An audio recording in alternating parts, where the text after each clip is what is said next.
सबैजनालाई जय मसी नमस्ते।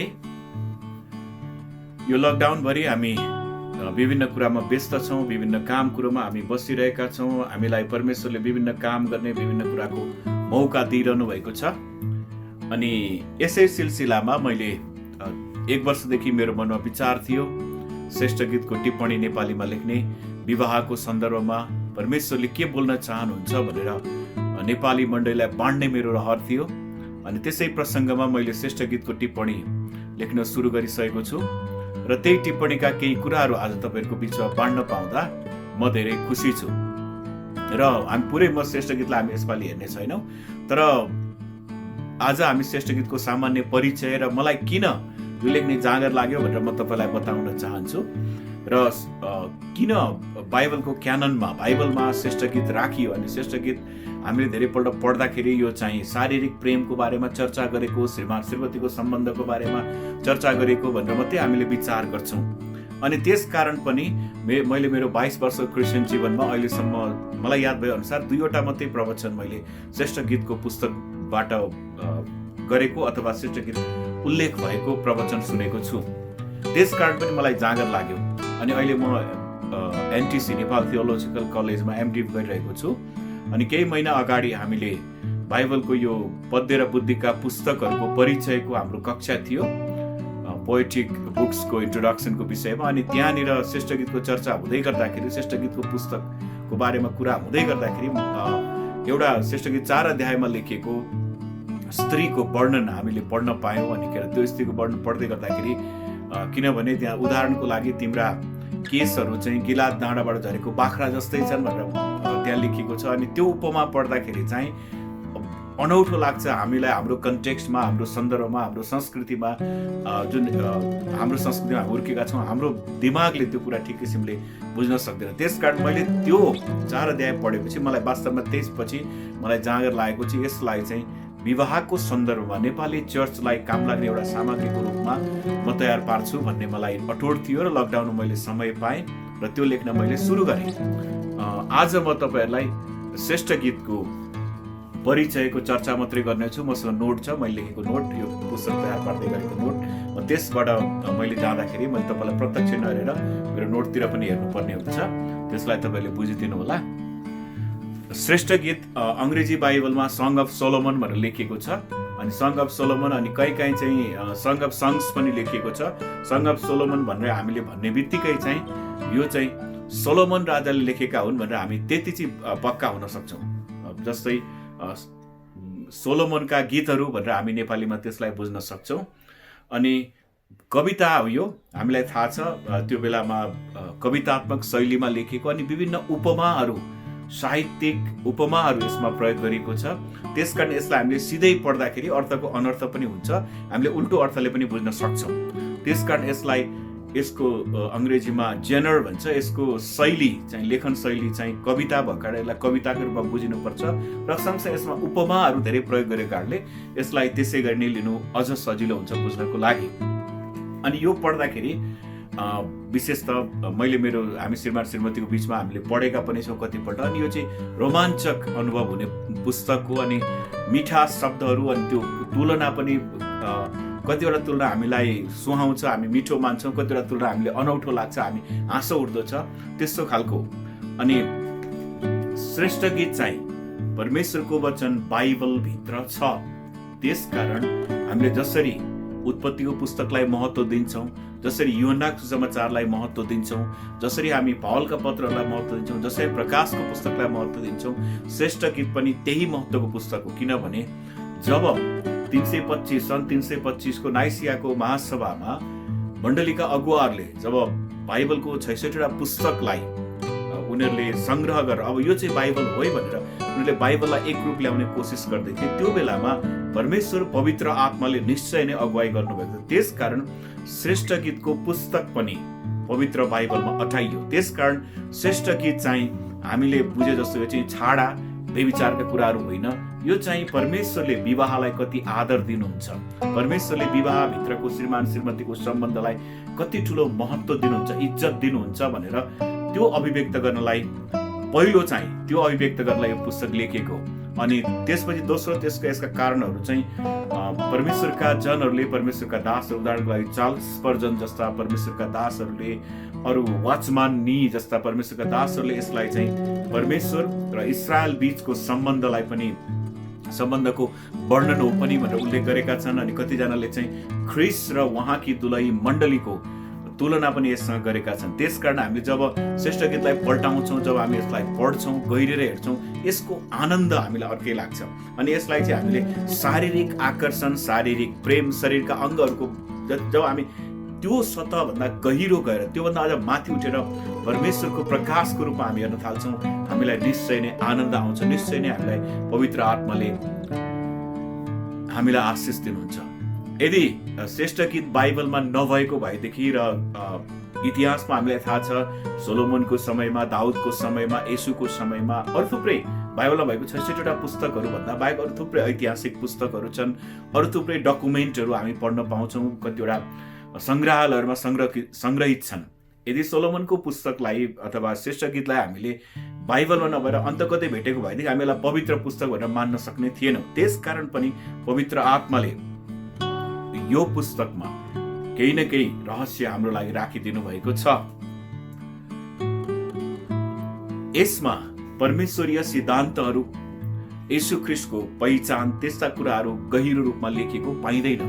एकपल्ट मात्रै परमेश्वरको नाम उल्लेख भएको मैले भेटाएँ मेरो अध्ययनले। म अझै अध्ययन गर्दैछु, सायद मैले अझै भेट्न सक्छु कि मैले अहिलेसम्म भेटेको चाहिँ।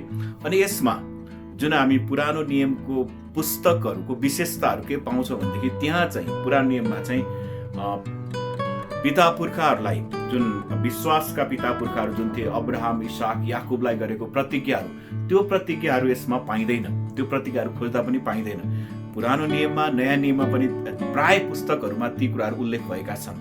अनि त्यसपछि परमेश्वरले इस्राएललाई मिस्रबाट छुटकारा दिनुभएको कुरा पनि यहाँ लेखिएको छैन। त्यसै गरी मूसाको व्यवस्थाको कुराहरू पनि यहाँ उल्लेख गरिएको छैन। त्यसै गरी यरुसलेमको केन्द्रीयता, पुरानो नियममा हामी हेर्दाखेरि यरुसलेम चाहिँ परमेश्वरको सहर, परमेश्वरको जनको देशको राजधानी भन्ने कुरा त्यो पनि छैन। यरुसलेमको मन्दिरको कुराहरू पनि यहाँ उल्लेख गरिएको छैन।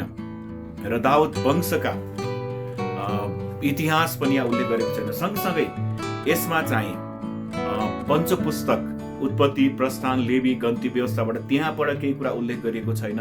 र सँगसँगै यसमा अगमवाणीका कुराहरू, अगमवाणीका पुस्तकहरूबाट पनि केही कुरा गरिएको छैन। त्यसकारण यो पुस्तक चाहिँ विशुद्ध विवाहको लागि, विवाहभित्र प्रेमको लागि चर्चा गर्नलाई लेखिएको भनेर मेरो निष्कर्ष। त्यसकारण मैले मेरो निष्कर्ष भनेको।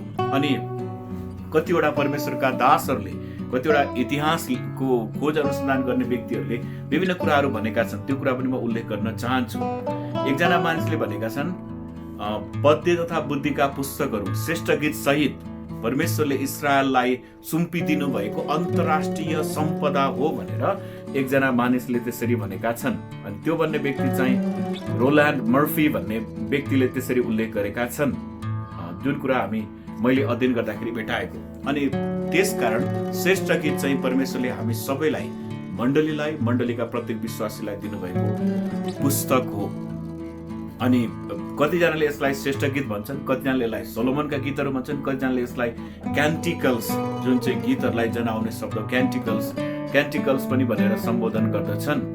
तर जेसुकै भए पनि धेरै मानिसहरूलाई यो पुस्तकको साहित्य, यसको मिठास, यसमा भएका साहित्यका विभिन्न उपमाहरू, साहित्यका विभिन्न रङहरू, विभिन्न मिठो लाग्ने शब्दावलीहरू, त्यो कुरा मानिसहरूलाई मनपर्छ।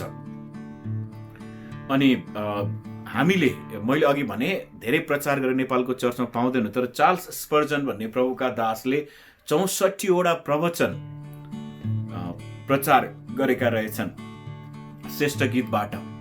त्यसै गरी अर्को एकजना बर्नार्ड क्लेवस, जुन चाहिँ 1090 देखि 1153 सनको बीचमा जिएका व्यक्ति, बर्नार्ड क्लेवस भन्ने व्यक्तिले श्रेष्ठ गीतको 1 र 2 अध्यायबाट 86वटा प्रवचनहरू प्रचार गरेका रहेछन्। त्यसको अर्थ जब हामीले परमेश्वरका दासहरूले यसलाई यसरी प्रयोग गरेको हेर्दाखेरि, अनि अहिले नेपालको चर्चमा हामीले सायद नबुझेर होला, यसको महत्त्व, यहाँभित्रको रहस्यहरू नबुझेर होला, अनि हामीलाई लाज लाग्छ पल्टाएर यसको केही पदहरू हामी पढ्छौँ। अहिले मैले यो थालेपछि हाम्रो घरको बेलुकाको हाम्रो प्रार्थनामा कहिलेकाहीँ आवश्यकता अनुसार केही पदहरू, सुहाउँदो पदहरू पढेर हामीले प्रार्थना पनि गर्ने गरेका छौँ। मैले अघि नै भने कतिजनाले यसलाई मण्डली र ख्रीष्टको सम्बन्धको पुस्तक हो भनेर भन्दछन् र कतिजनाले यसलाई चाहिँ परमेश्वर र इस्रायलको प्रेमको चर्च पुस्तक हो भनेर पनि भन्दछन्।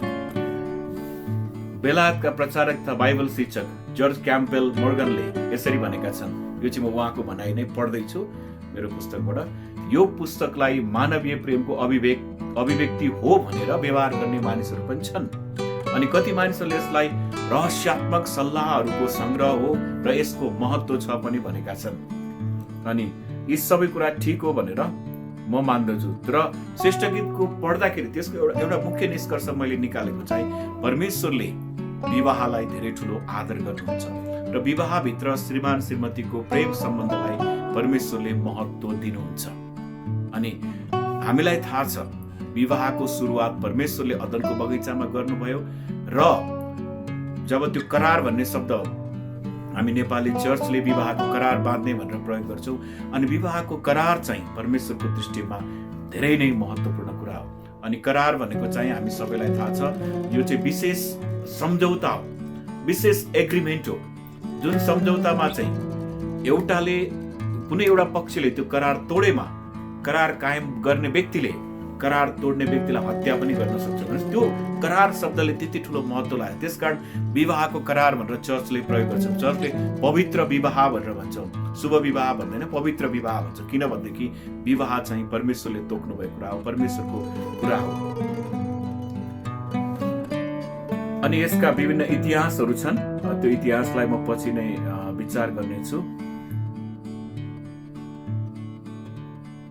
अनि विवाहको कुरा गर्दाखेरि येशू प्रभुले, तपाईलाई याद छ होला, येशू प्रभुले आफ्नो सेवकाईको सुरुवात चाहिँ विवाहबाट गर्नुभयो। काना नगरको विवाहमा उहाँले आशिष दिएर यस आफ्नो सेवकाईलाई सुरु गर्नुभयो। त्यसकारण परमेश्वरले श्रेष्ठ गीत विवाहलाई आदर दिनलाई राख्नु भएको भनेर म विश्वास गर्दछु। अनि सँगसँगै श्रेष्ठ गीत पढ्दाखेरि हामीले सर्र पढ्दाखेरि कहिलेकाहीँ अलिकति के जस्तो लाग्छ, तर जब हामी यसलाई गहिरिएर यसको कदम कदममा हामी रोकिँदै विचार गर्दै पढ्छौँ भनेदेखि विवाहमा उतार चढावहरू आउँछन्, विवाहमा समस्याहरू आउँछन्, तर त्यसलाई हामीले सम्झौता गर्नुपर्छ, त्यसलाई हामीले मिलाएर लानुपर्छ, एकअर्का बिचमा कुराकानी गर्नुपर्छ, कम्युनिकेसन कुराकानी हुनुपर्छ एकअर्का बिचमा, एउटा लड्कालाई कसै उत्साह दिने। अनि अर्को कुरा चाहिँ नारी चाहिँ उपभोग्य वस्तु, उपभोग्य होइन, नारी चाहिँ मानिस हो र विवाहमा यौन सम्बन्ध चाहिँ सबै कुरा होइन, तर यौन सम्बन्ध एउटा कुरा हो भन्ने कुरा हामीले यस पुस्तकबाट पढ्न पाउँछौँ। र सँगसँगै विवाहमा चाहिँ एकअर्कालाई आदर गरिनुपर्छ भन्ने कुरा पनि श्रेष्ठ गीतको पुस्तकमा लेखिएको छ। र सबैभन्दा मुख्य कुरा विवाहको सम्बन्धमा क्यारेक्टर, मान्छेको चरित्र र पवित्रता। यो पवित्रता चाहिँ मनको पवित्रता र शरीर, विवाहभन्दा अगाडि शरीर चोखो राख्ने, विवाहभन्दा अगाडि कसैसँग शारीरिक सम्बन्ध राख्ने, कसैसँग व्यभिचारमा फस्ने कुरालाई चाहिँ जब हामी श्रेष्ठ गीतलाई गहिरेर पढ्छौँ त्यसलाई निषेध गरेको हामी पाउँछौँ। विवाहमा हामी कसरी चोखो बन्नुपर्छ, पवित्र बन्नुपर्छ, र सँगसँगै विवाहमा कसरी परमेश्वरको अनुग्रह अनि घर आफन्त छिमेकहरूको आशिषले पनि काम गर्दछ भनेर श्रेष्ठ गीतको पुस्तकले उल्लेख गरेको छ।